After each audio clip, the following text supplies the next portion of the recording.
மறைந்த நடிகர் ராஜேஷின் இறுதி சடங்குகள் செய்யப்பட்டு வருகின்றன.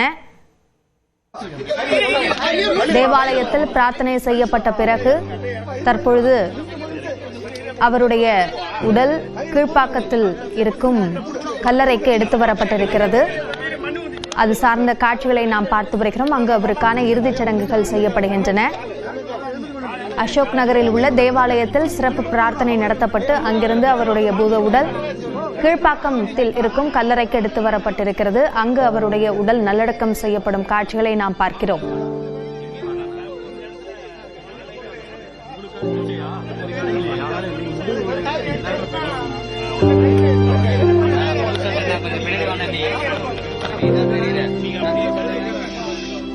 நடிகர் ராஜேஷ் பல திரைப்படங்களில் நடித்து ஒரு திரையுலகில் நற்பெயரை பெற்றவர். நிறைய புத்தகங்களையும் அவர் எழுதியிருக்கிறார். குறிப்பாக சினிமா சார்ந்த பல ஆங்கில புத்தகங்களை மொழிபெயர்ப்பு செய்யும் பணிகளிலும் அவர் ஈடுபட்டிருக்கிறார். சமீபமாக அவர் நிறைய காட்சி தொகுப்புகளை வெளியிட்டு வந்தார். சினிமா சார்ந்த பல தகவல்களுடன் கூடிய காட்சி தொகுப்புகளையும் அவர் வெளியிட்டு வந்தார். ரஜினிகாந்த், கமல் உள்ளிட்டவர்களுக்கு நெருக்கமான ஒருவராக அறியப்படும் இவர் பல தளங்களிலும் நல்ல நட்புறவு கொண்டவராக அறியப்பட்டிருக்கிறார். இந்த நிலையில் அவருடைய மறைவு எல்லா தளங்களிலும் ஒரு பேரிழப்பு என்ற கருத்துக்களை நடிகர்கள் மட்டுமல்லாமல் அரசியல் கட்சி தலைவர்களும் தெரிவித்ததை நாம் பார்த்தோம். தொடர்ந்து இது சார்ந்த கூடுதல் விவரங்களை நம்முடைய செய்தியாளர் தமிழரசியிடம் கேட்கலாம். தமிழரசி, தற்போது இறுதிச் சடங்கு நடைபெற்று வருகிறது. இது குறித்த விவரங்களை பதிவு செய்யுங்கள். மறைந்த பழம்பெரும் நடிகர் ராஜேஷின் உடல் கீழ்ப்பாக்கம் கல்லறையில் தற்போது நல்லடக்கம் செய்யப்பட்டு வருகிறது. நடிகர் ராஜேஷ் கடந்த வியாழக்கிழமை உடல்நல குறைவின் காரணமாக சென்னையில் காலமானார். அவரது மறைவிற்கு திரைத்துறையினர், ரசிகர்கள், அரசியல் கட்சி தலைவர்கள் என பலரும் இரங்கல்களை தெரிவித்து நேரில் அஞ்சலி செலுத்தினர்.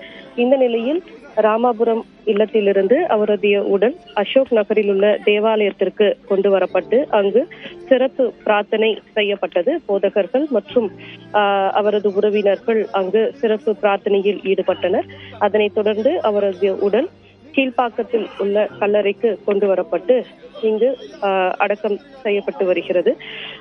ஏற்கனவே அவரது நேர்காணலில் அவருடைய கல்லறை குறித்து பேசிய நேர்காணல் என்பது அவருடைய மறைவிற்கு பிறகு பலராலும் பேசப்பட்டது, பகிரப்பட்டது. குறிப்பாக அவர் ஒரு நேர்காணலில் கூறியிருந்த போது, மார்க்சிய புத்தகங்களை படித்துவிட்டு லண்டன் சென்ற போது காரல் மார்க்சின் கல்லறைக்கு சென்று அங்கிருந்து சென்னை திரும்பியதும் தனக்கான கல்லறையை நான் கட்டி கொண்டேன் என்று அவர் ஒரு நேர்காணலில் பேசியிருந்தார். இந்த நிலையில் அவர் இறப்பதற்கு 35 வருடங்களுக்கு முன்பாகவே அவர் ஒரு தனக்கான கல்லறையை